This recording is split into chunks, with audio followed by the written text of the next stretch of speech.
आइए, ये 2020 का बायोलॉजी का मॉडल पेपर है, ठीक है। इसके पहले मैंने एक वीडियो बनाया था, उसमें जो इसमें 1 नंबर के क्वेश्चन आए थे बहुविकल्पीय टाइप का, उसमें हमने डिस्कस कर लिया था। तो आप अगर इसके पहले वाला जो क्वेश्चन देखना चाहते हैं तो पीछे चले जाइए, पीछे एक वीडियो पड़ा होगा, ठीक है। उसमें 2020 ऑब्जेक्टिव करके क्वेश्चन मैंने डाल रखा है, वहाँ पे आप देख सकते हैं। इस वीडियो में हम देखेंगे जो इसमें बड़े क्वेश्चन हैं, जैसे लघु उत्तरी, अति लघु उत्तरी, दीर्घ उत्तरी, इस तरह के लॉन्ग टाइप के जो क्वेश्चन हैं, ठीक है, उसको हम ध्यान से देखेंगे। चलिए आइए शुरुआत करते हैं। देखिए, इसमें जो पहला क्वेश्चन है, जो पहला क्वेश्चन आपका है, एक सेकेंड, ये जो पहला क्वेश्चन है उसमें कह रहा है तंत्रिका कोशिका का नामांकित चित्र बनाइए, ठीक है। देखिए, तंत्रिका कोशिका का नामांकित चित्र आपको बनाना है, इसका डिस्क्रिप्शन नहीं लिखना, क्योंकि ये नंबर आप देखिए 2 नंबर में ये क्वेश्चन पूछा गया है, ठीक है। तो आपको एक सिर्फ एक साफ तंत्रिका कोशिका का नामांकित चित्र बना देना है। चलिए देखिए, देख लीजिए ये नामांकित चित्र कैसा होता है, ठीक है। आइए दिखाता हूँ मैं आपको नामांकित चित्र। ये देखिए, तंत्रिका कोशिका का एक चित्र है, ठीक है।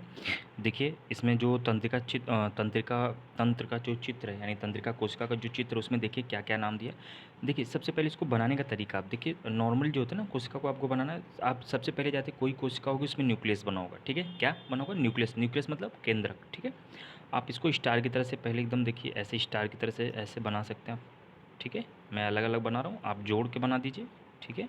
इनको आप जो एक सेकंड रुक जाइए, मैं फिर से बना दे रहा हूँ। ये जो तंत्रिका कोशिका बनता कैसा है, ठीक है, वो देख लीजिए, कुछ है नहीं इसमें, ठीक है।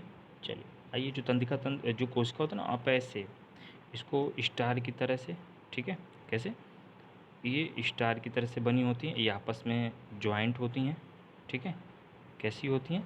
आपस में ज्वाइंट होती हैं, ठीक है। इस तरह से बन नहीं पा रहा है, लेकिन फिगर ऐसे ही बनता है, ठीक है। ये देखिए, इसमें ये केंद्रक हो गया, क्या हो गया? ये देखिए केंद्रक है इसमें, ठीक है।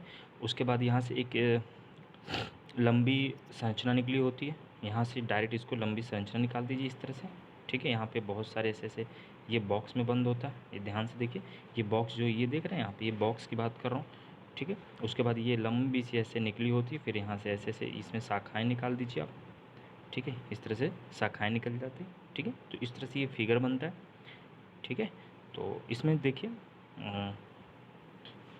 आप एक छोटा सा फिगर भी बना सकते हैं, बताने के लिए आप स्टार की तरफ बना लीजिए, ठीक है। चलिए आइए इसमें देख लेते हैं। ये जो तंत्रिका कोशिका है, इसमें सबसे पहले आप देखिए जो है वो क्या है, न्यूक्लियस है। ये देखिए केंद्रक देख रहे हैं, आप जानते हैं किसी भी कोशिका में, किसी भी कोशिका में या किसी भी सेल में जो सबसे मेन पार्ट होता है वो न्यूक्लियस होता है, क्योंकि जित कोशिका को क्या करना है, कैसे काम करना है, सब कुछ कौन डिसाइड करता है? ये न्यूक्लियस ही डिसाइड करता है, ठीक है। इसी केंद्रक में जो होता है न्यूक्लिक अम्ल होता है। न्यूक्लिक अम्ल का मतलब जो होता है वो डीएनए और आरएनए होता है। क्या होता है? डीएनए और आरएनए। डीएनए का फुल फॉर्म जो होता है वो डीऑक्सी राइबो न्यूक्लिक अम्ल होता है। आरएनए का जो फुल फॉर्म होता है वो राइबो न्यूक्लिक अम्ल होता है, ठीक है। इन्हें हम एक साथ मिलकर न्यूक्लिक अम्ल कहते हैं या फिर न्यूक्लिक एसिड कर देते हैं, ठीक है। ये ही जो होता है वो केंद्रक में पाए जाते हैं, ठीक है। तो आप समझ सकते हैं जब डीएनए आरएनए पाया जाता है तो काफ़ी इंपॉर्टेंट होता है, ये महत्वपूर्ण अंग है, ठीक है।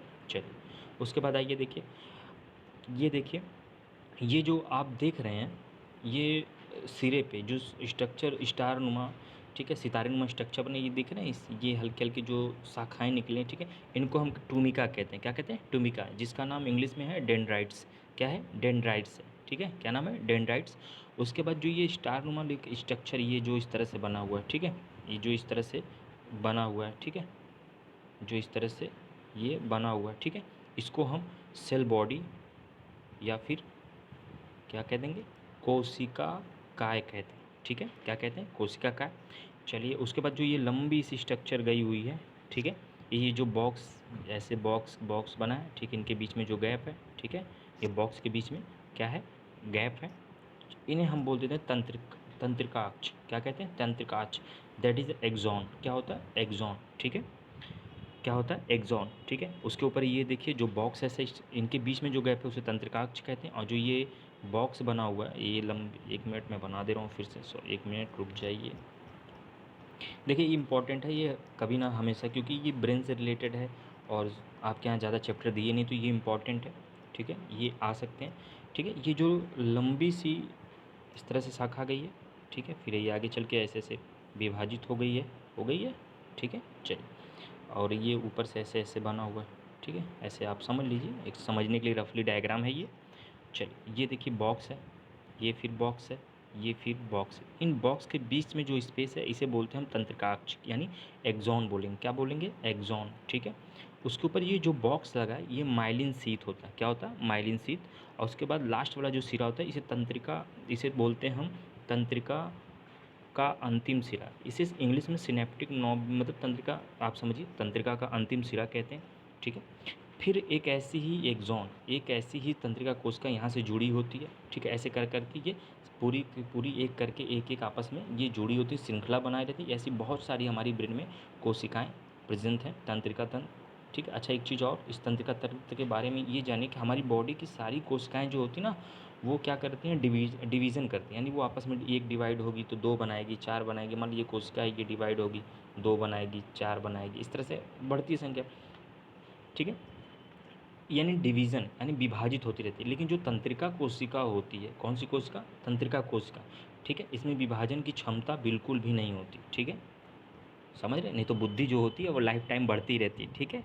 चलिए आइए उसके बाद देखिए। अच्छा इसका फंक्शन, ये तो फिगर हो गया, इसका फंक्शन देख लीजिए। जैसे आपकी बॉडी, जैसे आप कहीं जा रहे हैं, आपकी बॉडी में कोई शरीर में बाहर से कोई रिएक्शन हुआ, बाहर से जैसे आपने गर्म चीज़ को छुआ, ठीक है, या किसी चीज़ का महसूस हुआ, तो ये सीधा जो मैसेज, जो संदेश आता है वो डेंड्राइट्स के पास, इसके पास आता है। किसके पास? डेंड्राइट्स के पास आता है, ठीक है।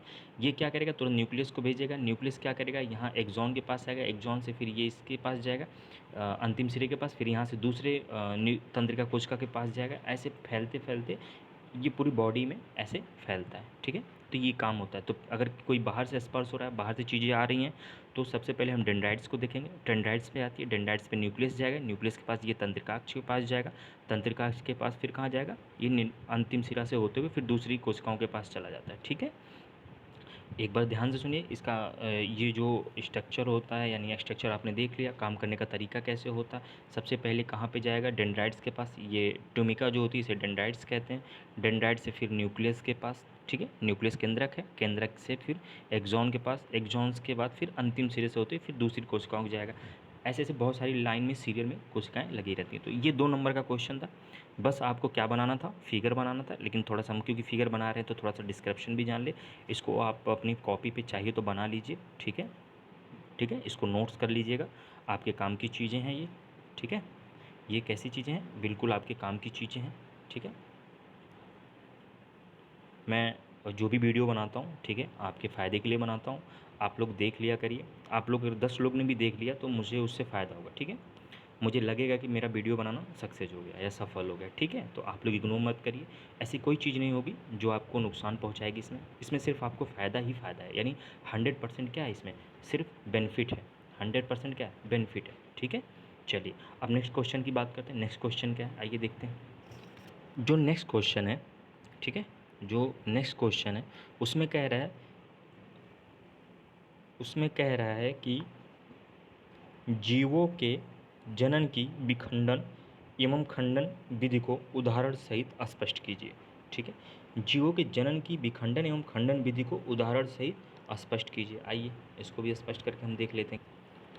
क्वेश्चन क्या है? जीवों के जनन की विखंडन एवं खंडन विधि को उदाहरण सहित स्पष्ट कीजिए, ठीक है। आइए हम विखंडन देखते हैं क्या होता है। विखंडन कितने प्रकार के होते हैं, ठीक है। विखंडन कैसे होता है?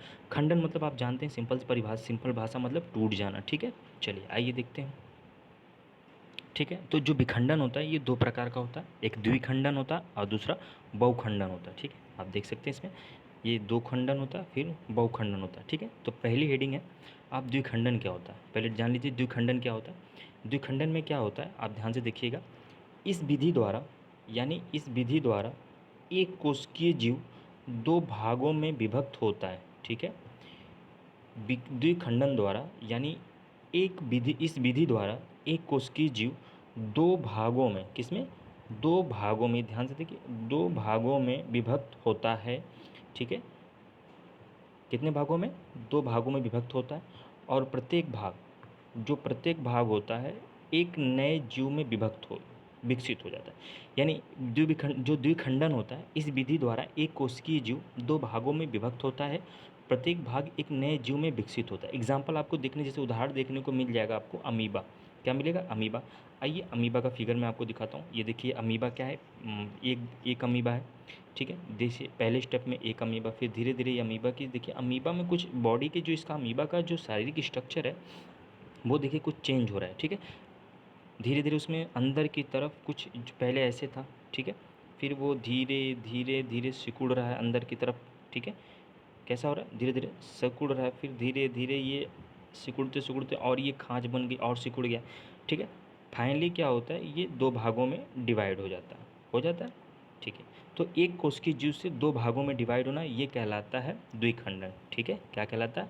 द्विखंडन, ठीक है। अब आइए बहुखंडन किसे कहते हैं वो भी देख लेते हैं। बहुखंडन में क्या होता है? बहुखंडन की ऐसी विधि,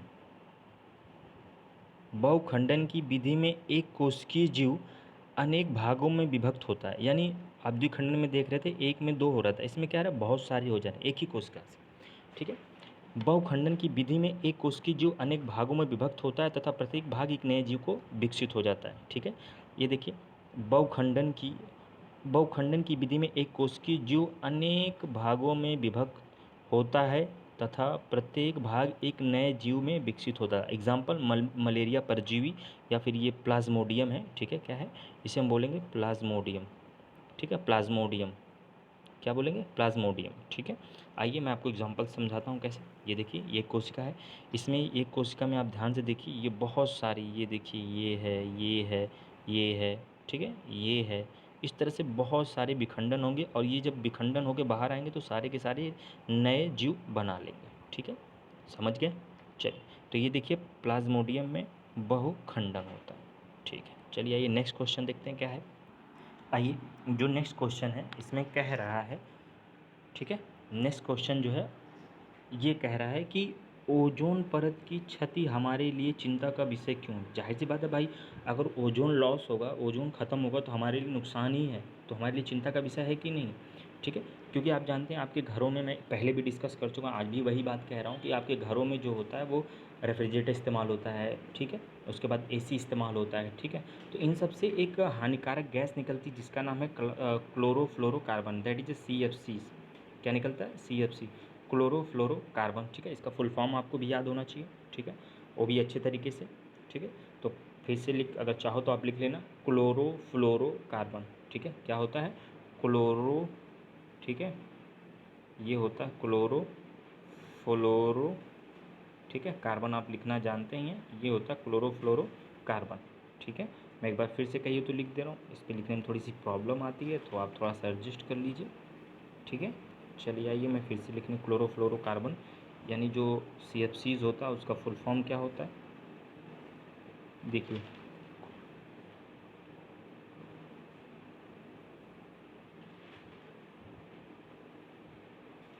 इसका जो होता है क्लोरो, ठीक है, ये को का है क्लोरो, फिर इसे फ्लोरो, ठीक है, कार्बन, ठीक है। क्या बोलेंगे?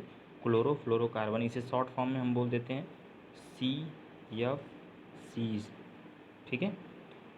क्लोरोफ्लोरोकार्बन और शॉर्ट फॉर्म में क्या बोलेंगे? CFCs, ठीक है। चल, तो ये क्वेश्चन आपका जो भी है, ओजोन परत की क्षति, ओजोन परत है उसकी क्षति हमारे लिए चिंता का विषय क्यों है?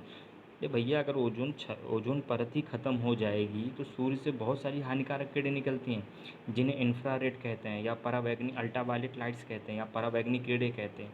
भैया ये सीधे हमारे तक पहुँचेगी और हमारी त्वचा में बहुत सारी बीमारियाँ कॉज कर देगी। आपको पता होना चाहिए जो अल्ट्रावायलेट लाइट होती हैं, ठीक है, पराबैंगनी किरणें, ये बहुत ही हानिकारक होती है। अगर डायरेक्ट हमारी त्वचा के संपर्क में आ जाए तो हमें स्किन कैंसर यानी त्वचा कैंसर कर सकती हैं।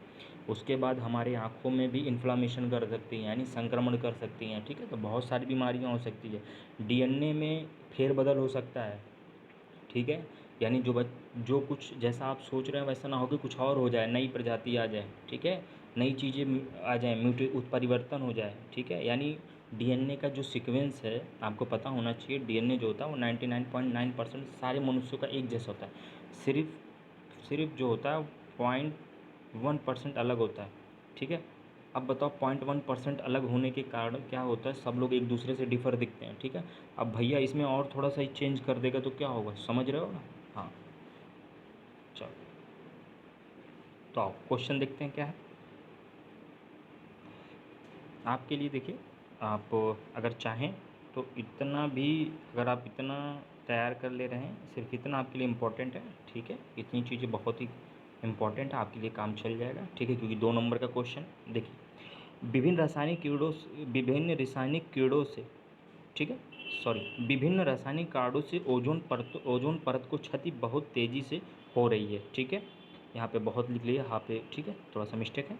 क्लोरोफ्लोरोकार्बन की वृद्धि के कारण, अच्छा CFCs देखा ना आपने, ये CFCs कहाँ से आ रही हैं भैया, वही AC फ्रिज, ठीक है, वहीं से आ रही हैं, ठीक है। कारण ओजोन परत में छिद्र उत्पन्न हो गए हैं, जिनसे सूर्य के प्रकाश में विद्यमान परावैंगनी कीड़े, कौन सी कीड़े, अल्ट्रावायलेट्स यानी UV या परावैंगनी कीड़े सीधे पृथ्वी पर आने लगी हैं, जो कैंसर और त्वचा रोगों के कारण बन रहे हैं या बन सकते हैं, ठीक है। ओजोन परत बैगनी अल्ट्रा पराबैंगनी विकिरणों का अवशोषण कर लेता है, ठीक है। क्या करता है, अवशोषण कर लेता है, ठीक है। ये नीचे की चीज़ें अगर अपने नॉलेज के लिए आप चाहिए तो लिख सकते हैं, नहीं तो कोई बहुत बड़ी चीज़ नहीं, आप इतना तैयार कर लीजिए, बहुत है, ठीक है। चलिए आइए, ये अवशोषण क्या होता है, आइए मैं एक बार आपको दिखा दूँ, ठीक है। ये अवशोषण क्या होता है, आइए इसमें थोड़ा सा स्पेस बनाता हूँ मैं आपके लिए। देखिए, जैसे ये सन है, क्या है, सन है, बहुत सारी रोशनी निकल रही है, ठीक है। ये ओजोन परत है, अगर इससे लाइट आएगी, अगर ये ओजोन परत नहीं हो तो डायरेक्ट क्रॉस हो जाएगा, ठीक है, डायरेक्ट क्रॉस हो जाएगा।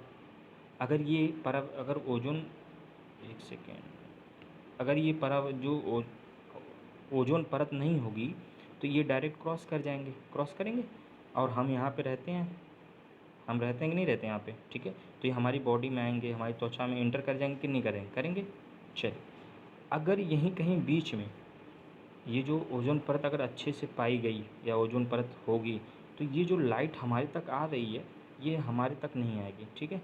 ये क्या होंगी, ये लाइट्स, आप देखिए ब्लैक कलर में बना दे रहा हूँ, ये लाइट जो रेड वाली थी यहीं से चली जाएगी, ऊपर चली जाएगी, ठीक है। यानी ये हमारे वातावरण में नहीं आ पाएगी, ठीक है। तो इससे हम सेफ़ रह पाएंगे कि नहीं रह पाएंगे, ठीक है। इससे हम सेफ़ रह रहे हैं तो हमें कैंसर नहीं होगा, हमें बीमारी नहीं होगी। तो ये समझ में आया चिंता का विषय क्यों है। चलिए आइए देखते हैं, आइए नेक्स्ट क्वेश्चन क्या कह रहा है, 11 का वाला, 11 का क्वेश्चन क्या कह रहा है, आइए देखते हैं। ये कह रहा है नलिका विहीन ग्रंथियाँ क्या होती हैं, थायराइड ग्रंथि की संरचना, तो उसके कार्य का वर्णन करिए। कितने नंबर का है, 4 नंबर का है। अच्छा, अथवा करके भी दिया है, छुई मुई पादप में गति तथा हमारी टांग में होने वाली गति के तरीके में क्या अंतर है। अच्छा, पेपर में एक चीज़ और नोटिस करना, ध्यान देना, हमें शो ऑफ नहीं करना पेपर में। देखो 4 नंबर का क्वेश्चन, अगर आप नलिका विहीन ग्रंथि बनाएंगे, क्या होता है, थायराइड ग्रंथि भी करेंगे, तब भी आपको 4 नंबर मिलेगा। और आप छुई मुई पादप में गति तथा हमारी टांग में होने वाली गति के तरीके में भी अगर आप इस क्वेश्चन को अटैम्प्ट करते हैं तब भी आपको कितना मार्क मिलेगा, 4 नंबर। ऐसा नहीं कि आप अगर ऊपर वाला ये थोड़ा सा हार्ड क्वेश्चन है, कैसा है, थोड़ा सा कठिन क्वेश्चन है, कठिन प्रश्न है, अगर इसको आप करेंगे तो आपका समय ज़्यादा जाएगा, क्योंकि आपके पास परीक्षा में समय का अभाव होता है, ठीक है। आसपास प्रेशर रहता है, हर चीज़, तो हर चीज़ देखना पड़ता है, तो हम शो ऑफ नहीं करेंगे, हमें सिर्फ नंबर से मतलब है। तो हम कोशिश यही करेंगे इन दोनों में जो इजी क्वेश्चन होगा, जो आसानी से आ जाए वही करेंगे। अब मुझे जहाँ तक लगता है ये सेकंड वाला अथवा करके जो क्वेश्चन छुई मुई पादप में, ये आसानी से ये हो जाएगा, आसानी से ये हो जाएगा, ठीक है। चलिए, तो मैं यही ट्राई करता हूँ कि मैं आपको ये क्वेश्चन करवाऊँ, ठीक है। सारे क्वेश्चन हमें शो ऑफ नहीं करना है, अपने आप को रिप्रेजेंट, हमें नंबर से मतलब है, ठीक है। नंबर, वो भी 4 नंबर का क्वेश्चन, ये भी आगे कोई और मॉडल पेपर आएगा और उसको मैं सॉल्व करूँगा, आपसे हल करवाऊँगा, या आप हल करो या मैं हल करूँ। ये क्वेश्चन जब आएगा तो वहाँ पे डिस्कस कर लेंगे। पहले हम ईजी क्वेश्चन को ले रहे हैं, किसको, ईजी क्वेश्चन को। चलिए आइए, इस क्वेश्चन का आंसर हम देखने का, उत्तर देखने की कोशिश कर रहे हैं। ये बहुत ही, देखिए 4 नंबर का क्वेश्चन बहुत ही सटीक क्वेश्चन है, ठीक है, थोड़ा सा इंपॉर्टेंट है, और मुझे लगता है ये थोड़ा सा नया क्वेश्चन है, ठीक है। चलिए आइए, तो क्वेश्चन है छुई मुई पादप में गति तथा हमारी टांग में होने वाली गति के तरीके में क्या अंतर है, ठीक है। चलिए आइए देखते हैं, चलिए आइए देखते हैं, हेडिंग क्या है, छुई मुई पादप में गति, ठीक है। कैसी गति, छुई मुई पादप में ये गति है, ठीक है। चलिए आइए देख लेते हैं छुई मुई पादप में गति, ठीक है। चलिए, ये देखिए छुई मुई पादप में गति है, जो पहली लाइन कह रहा है,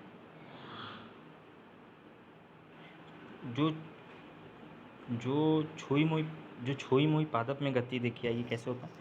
अच्छा, जो छुई मुई पादप आपने कभी देखा है? अगर छुई मुई पादप को आप उसकी पत्तियों को अगर आप टच करेंगे ना, वो तुरंत सिकुड़ सी जाती हैं। कैसी होती हैं? वो सिकुड़ जाती हैं। उसका रीज़न क्या है? क्योंकि वो बहुत ही सेंसिटिव होती हैं। यानी वो कैसी होती हैं? संवेदनशील होती हैं। ठीक है, कैसी होती हैं? संवेदनशील होती हैं, जिसके कारण क्या होता है, वो पत्तियाँ जैसे ही आप उसको टच करेंगे, ठीक है, वो क्या होती हैं? सिकुड़ जाती हैं। ठीक है, पहली लाइन कह रहा है। दूसरी लाइन है, ये देखते हैं।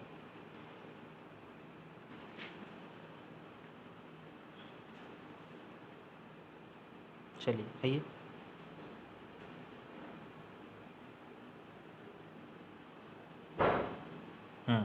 मानव की टांग में होने वाली गति। अच्छा, मानव की टांग में जो स्पर्श से गति नहीं, ऐसा नहीं कि आप अपने पैर को छुएंगे, आप अपने बैठे हैं, अपने पैर को आप टच कर लिए तो आपके पैर में जो होने लगेगा वो गति होने लगेगा, आपका पैर चलने लगेगा। ऐसा कुछ होगा क्या? या कोई मूवमेंट होगा? ऐसा कुछ नहीं होता। ठीक है, चलिए इनमें छुई मुई में आइए, बी वाला ऑप्शन देखिए। इनमें वैद्युत रसायन विधि द्वारा सूचना भेजते हैं, यानी इन इलेक्ट्रिक किसका इस्तेमाल होता है? इलेक्ट्रिक वैद्युत रसायन विधि द्वारा, यानी वैद्युत रसायन का इस्तेमाल किया जाता है। ठीक है, जबकि हमारी टांगों में या मनुष्य की टांगों में देखिए, इसमें देखिए तंत्रिकाएं टांग में सूचना पहुंचाती हैं जिसके पड़ोस में वो गमन करता है। अब देखा ना तंत्रिका कोश का भी पहला वाला क्वेश्चन, तंत्रिका मैंने बोला ना आपको, बाहर से आपको चलना हुआ तो आप आपकी बॉडी से, आपके पैर से तुरंत आपकी बॉडी से सिंटम तुरंत सूचनाएं जाएंगी ब्रेन को, ब्रेन में तंत्रिका कोश का तुरंत आंसर भेजेगी। आप अपने पैरों को स्ट्रेट करेंगे, खड़ा करेंगे, शायद जितनी चलने में जितनी मसल्स इस्तेमाल होंगी सब एक्टिव हो जाएंगी। ठीक है, तो फिर आप धीरे धीरे चल पाएंगे। ठीक है, उसके बाद देखिए छुई मुई में देख लीजिए। आइए क्या कह रहा है, यह गति पौधों के किसी अन्य अंग द्वारा नियंत्रित नहीं होती है। अच्छा हाँ, अब ऐसा नहीं कि आप प्लांट की पत्ती को छोड़ के ना अगर आप प्लांट की डंठल को पकड़ लो या प्लांट के तने को पकड़ लो तो वो सिकुड़ जाएगी। नहीं नहीं, सिर्फ ये किस में होता है? पत्तियों में ही होता है। ठीक है, जबकि मानव की बात करें, ठीक है, इस गति पर मस्तिष्क में मेरुरज्जु का नियंत्रण। अरे भैया तुम चल रहे हो तो इस पर तुम चलने के लिए तुम्हें क्या खड़ा होना पड़ेगा? खड़ा होने के लिए हमारी जो वर्टिब्रेट यानी जो रीढ़ की हड्डी है वो स्ट्रेट होनी चाहिए। ठीक है, उसके बाद हमारा जो ब्रेन है वो काम करेगा, यानी मस्तिष्क जो होगा हमारा काम करेगा करेगा। ठीक है, अच्छा, मेरुरज्जु जिसको बोलते हैं वर्टिब्रेट कॉलम या रीढ़ की हड्डी, क्या बोलेंगे? रीढ़ की हड्डी, पीछे वाली जो होती है भैया रीढ़ की हड्डी। ठीक है, इसे मेरुरज्जु भी बोल देते हैं। चलिए ठीक है, समझ में आया इतना। उसके बाद नेक्स्ट चौथा देखिए क्या कह रहा है।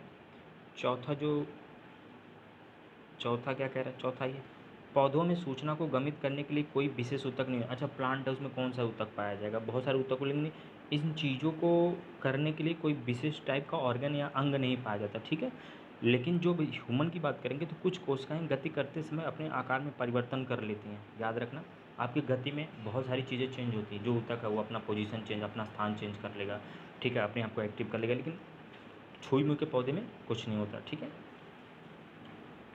नेक्स्ट इम्पॉर्टेंट नहीं है लेकिन याद कर लीजिए। जल की गति के कारण कोशिकाएं अपने आकार में परिवर्तन कर लेती हैं। ठीक है, अच्छा पानी कितना आ रहा है कितना जा रहा है उसके हिसाब से अपनी बॉडी अपनी साइज को क्या करते हैं ये जो जल की जो पौधे होते हैं अपने जल के सॉरी जो पौधे होते हैं उनकी कोशिकाएं अपने साइज को अपने आकार को छोटा बड़ा कर लेती हैं। ठीक है, जल की मात्रा का, इसमें देखिए जल की मात्रा का टांग पर कोई गति पर कोई प्रभाव नहीं पड़ता। ये अंड समझाने वाली चीज़ है, ये आप खुद ही समझते हैं। चलिए ठीक है, ठीक है, आइए नेक्स्ट क्वेश्चन देखते हैं। नेक्स्ट क्वेश्चन क्या है? ये 5 पॉइंट है, आप याद रखिएगा, इंपॉर्टेंट है। ठीक है, चलिए आइए नेक्स्ट क्वेश्चन क्या है? नेक्स्ट क्वेश्चन ख है, ये भी कितने नंबर का है? 4 नंबर का है। ठीक है, पहला कह रहा है शुद्ध लंबे तथा शुद्ध बौने पौधे में संकरण कराने पे प्रथम पीढ़ी में कैसे पौधे प्राप्त होंगे? या मेंडल के जिस नियम का अंतर्गत जो स्पष्ट, यानी आपको कैपिटल टी स्मॉल टी आना चाहिए, फिर इसका क्रॉस कराइए। ठीक है, तो ये कैपिटल टी स्मॉल टी आएगा, फिर इसका क्रॉस किस नियम, तो ये ढेर सारा प्रपंच है। ठीक है, प्रपंच मतलब बहुत ज़्यादा किलिंग समय ले लेगा आपका। ठीक है, तो हमें फिर से वही चीज़ है, हमें शो ऑफ नहीं करना है, हमें सिर्फ क्वेश्चन अटैम्प्ट करने हैं। ठीक है, क्वेश्चन अटैम्प्ट करने का मतलब क्या? हमें नंबर से मतलब है। ठीक है, मैं बार बार कहता हूँ, हम लोगों की क्या चाहिए? सिर्फ नंबर। ये 4 नंबर, ये भी 4 नंबर का, तो ये भी 4 नंबर का। तो जाहिर सी बात है, इतना बड़ा क्वेश्चन करने के बजाय हम ये शॉर्ट वाला क्वेश्चन कर दें। ठीक है, ये क्या कह रहा है क्वेश्चन? वे कौन से कारक हैं जो नई स्पीसीज़ के उद्भव में सहायक होते हैं? ठीक है, मैं ये क्वेश्चन थोड़ा आपको समझा दे रहा हूँ। ठीक है, ये क्वेश्चन और एक और क्वेश्चन जो बच रहा है ये मैं आपको समझा दे रहा हूँ। ये अपने से आप मुझे समझा, आप अपने से लिख के मुझे बताइएगा, ठीक है। नहीं आएगा तो मैं कराऊँगा, ठीक है। फिलहाल मैं आपको समझा दे रहा हूँ ये क्या होती हैं चीज़ें, ठीक है। वे कौन से कारक हैं जो नई स्पीसीज़ के उद्भव में सहायक होते हैं, आइए देखते हैं कौन कौन से होते हैं। चलिए आइए देखते हैं। कारक जो नवीन स्पीसीज़ के जन्म में सहायक, यानी जो नई स्पीसीज़ को जन्म देने के लिए रिस्पॉन्सिबल है, जिनके कारण नई नई स्पीसीज़ आती हैं, उनके कुछ पॉइंट्स हैं, ठीक है। जैसे कोई व्यक्ति है, अचानक से 4-5 लोग, मतलब बहुत सारी स्पीसीज़ हैं, बहुत सारी प्रजातियाँ, उसमें कोई एक नई प्रजाति आ गई।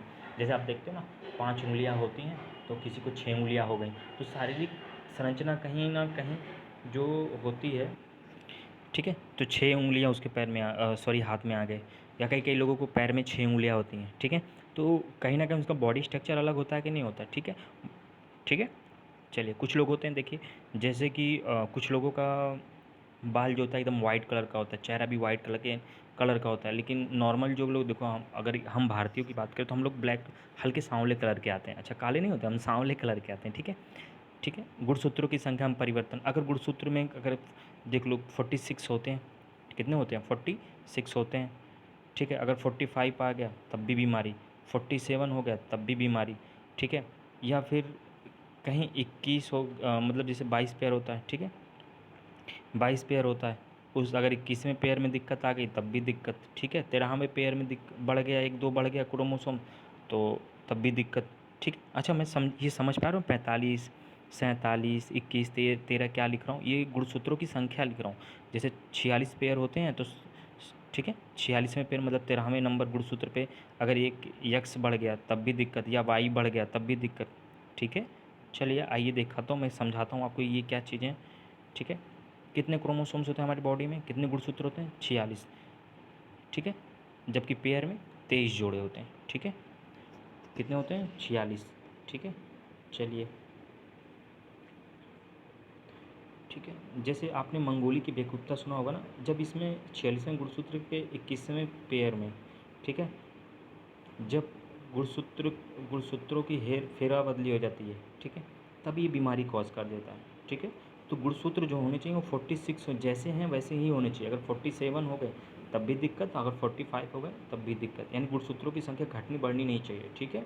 समझ गए। इसको आपको लिखना है ढूंढ के, नहीं लिख पाओगे तो मुझे बताना, मैं आपको बताऊंगा, पहले आप मुझे लिख के सेंड करोगे, भेजोगे, ठीक है, कमेंट बॉक्स, उसके बाद मैं बताऊंगा इस चीज़ों को। चलिए, अच्छा, उसके बाद सेक्सुअल रिप्रोडक्शन, यानी किसकी बात करेंगे हम, लैंगिक जनन की, लैंगिक जनन की, ठीक है। विभिन्नताएं जिसमें जनन की क्षमता हो, किसकी, लैंगिक जनन की, विभिन्नताएं जिसमें जनन की क्षमता हो। अच्छा, हम विभिन्न, अच्छा मुझे बस एक बात समझाओ, ये विभिन्नता क्यों होनी चाहिए, ठीक है, विभिन्नता क्यों होनी चाहिए, अगर याद आ रहा होगा, विभिन्नता देखो, अगर ये माता है, ठीक है, ये पिता है, ठीक है, ये माता पिता में कौन सा जनन होगा, लैंगिक जनन होगा, ये एक्स एक्स, ठीक है, ये एक्स वाई, एक हम मान लेते हैं, दूसरा भी क्रॉस करेंगे ऐसे आगे।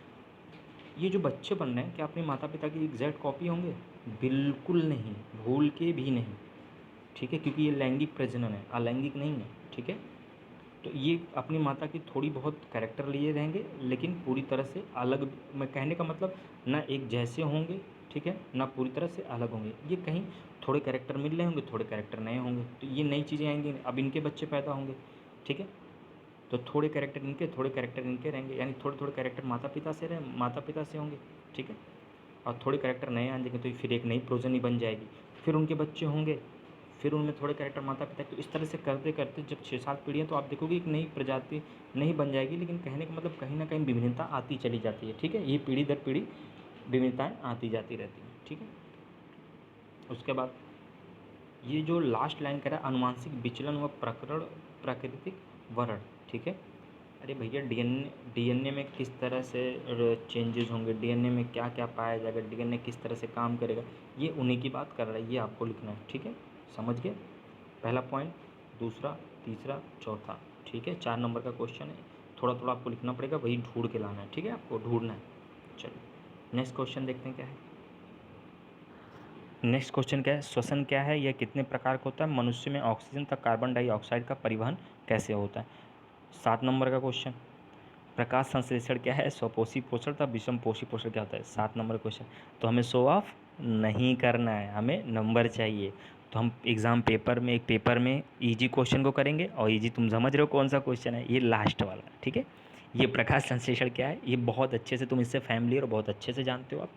प्रकाश संश्लेषण क्या है, स्वपोषी पोषण तथा विषम पोषी पोषण का को स्पष्ट। अच्छा नहीं, अच्छा ये जो मैं क्वेश्चन छोड़ते जा रहा हूँ, लंबे लंबे क्वेश्चन, ये मैं दूसरे पेपर में डिस्कस करूँगा। ऐसा नहीं है कि मैं छोड़ दूंगा, नहीं नहीं, दूसरी वीडियो जब दूसरे पेपर, दूसरे मॉडल पेपर का वीडियो बनाऊंगा तो उसमें ये डिस्कस होगा, ठीक है। और ये क्वेश्चन कई बार आए हुए हैं तो आगे उनमें डिस्कस हो जाएगा, तो डबल मेहनत नहीं करनी पड़ेगी, ठीक है। चलिए आइए, अब तुम्हें ये बताने की ज़रूरत है कि प्रकाश संश्लेषण क्या है। ये तुम आज खुद, प्रकाश संश्लेषण क्या होता है, देखो बहुत इंपॉर्टेंट क्वेश्चन है, ये पेपर में आ भी सकता है। अब तक जितने भी क्वेश्चन के सबसे इम्पॉर्टेंट जो क्वेश्चन है, ठीक है, जो सबसे इम्पॉर्टेंट क्वेश्चन है ये है, ठीक है। ये जो सबसे ज़्यादा इंपॉर्टेंट क्वेश्चन, इसको ट्रिपल मार्क कर लो, ट्रिपल स्टार लगा लो, ठीक है।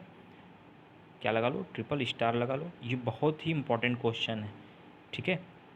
5 स्टार लगा लो, ये पेपर में आ सकता है, ठीक है। तो इसको इग्नोर नहीं करो आप। एक आज क्या करोगे आप, एक बड़ा सा जो पेज आता है उसको लोगे, पहले हेडिंग डालोगे प्रकाश संश्लेषण क्या है, ठीक है। तो प्रकाश संश्लेषण क्या होता है, ठीक है। प्रकाश संश्लेषण क्या होता है, आपको रिएक्शंस लिखनी होंगी, रिएक्शन समीकरण, ठीक है। समीकरण कैसे लिखोगे, जैसे समीकरण का मतलब क्या हो गया, ये देखो कार्बन हो जाएगा, ठीक है। क्या होगा, कार्बन, हाइड्रोजन, ऑक्सीजन, पानी मिलेगा, ठीक है, समझ रहे हो। फिर उसके बाद यहाँ पे क्लोरो यानी पढ़हरिम होगी, क्या होगा, पढ़हरिम, क्या होगा, पढ़हरिम। क्लोरोफिल जानते हो ना, क्लोरोफिल, हाँ भैया बहुत अच्छे से जानते होगे तुम, पढ़हरिम, ठीक है। और एच म्यू यानी लाइट, ठीक है। फिर ये इसकी उपस्थिति में यहाँ पे फूड बन जाएगा यानी भोजन बन जाएगा, ठीक है। ये प्रक्रिया किस में होती है, हरे पौधों में, पौधों में नहीं, किस में, हरे पौधों में, ठीक है। तो प्रकाश संश्लेषण वह प्रक्रिया है जिसके द्वारा पौधे अपना भोजन स्वयं बनाते हैं, उन्हें हम क्या कहते हैं, प्रकाश, इस प्रक्रिया को हम क्या कहते हैं, प्रकाश संश्लेषण, ठीक है। और जो पौधे भोजन बनाते हैं उन्हें हम क्या कहेंगे, स्वपोषी, ठीक है। ऐसे जीव जो अपना भोजन स्वयं ना बनाकर दूसरे जीवों पर निर्भर रहें, उसे हम क्या कहेंगे, विषमपोषी कहेंगे, ठीक है। तो स्वपोषी का एग्जाम्पल आपको लिखना है, विषमपोषी का एग्जाम्पल उदाहरण देना है आपको। पोषण क्या होता है मैं बहुत अच्छे से समझाया था, इसको लिखना है। आप एक पेज उठाइएगा, पहला काम करिएगा, वीडियो जैसे देखिएगा, ठीक है। वीडियो ज़्यादा से ज़्यादा आप लोग देखिए, आपको फ़ायदा ही होगा, नुकसान इससे नहीं होगा, ठीक है। इससे सारे के सारे क्वेश्चन आपके रिवाइज हो जाएंगे, ठीक है। अब कोशिश जैसे ही बायो का खत्म होगा उसके बाद केमिस्ट्री का क्वेश्चन उठाऊंगा, केमिस्ट्री के जितने भी क्वेश्चन हैं 4-5 सालों के, सारे के सारे मैं आपसे डिस्कस करूंगा, ठीक है। तो आपको ये बेनिफिट होगा, ज़्यादा से ज़्यादा लोगों के पास सेंड करिए, ठीक है। तो आप आज क्या करेंगे, 2 क्वेश्चन, ठीक है। ये जो कारक होता है उसमें जो मैंने हेडिंग बता रखा है, ठीक है, उसको लिख के उसका पूरा डिटेल लिखेंगे, उसका पूरा विस्तृत लिखेंगे, ठीक है। अगर लिख लिए तो ठीक है, नहीं लिख पाए तो मैं करवा दूंगा। नेक्स्ट 12वां क्वेश्चन है जो अथवा करके दिया है, प्रकाश संश्लेषण क्या होता है, स्वपोषी पोषण क्या होता है, विषम पोषी क्या होता है, पोषण का स्पष्ट। देखो ये मैं ऐसा नहीं कह रहा हूँ कि क्वेश्चन पेपर में आ ही जाएगा, ठीक है, ये क्वेश्चन पेपर में आ ही जाएगा, लेकिन क्या है, दिल से आवाज़ आती है ना कि ऐसा हो सकता है, तो मुझे बहुत इंपॉर्टेंट लग रहा है मेरे पॉइंट ऑफ व्यू से। अगर मैं होता तो इसको बहुत अच्छे से तैयार करता, क्योंकि 7 नंबर का क्वेश्चन है। कितने नंबर का क्वेश्चन है, 7 नंबर का। तो आई होप, मैं आपसे उम्मीद करता हूँ कि आप भी यही करेंगे, ठीक है। चलिए आगे हम नेक्स्ट वीडियो में मिलते हैं किसी और मॉडल पेपर के साथ, ठीक है। आप पढ़ते रहिए और मुस्कुराते रहिए। चलिए, एग्ज़ाम डेट सब कुछ पता है आपको, टाइम कम है, इसलिए टाइम वेस्ट मत करिए, ठीक है। और अपने स्वास्थ्य पे ध्यान रखिए। चलिए ठीक है।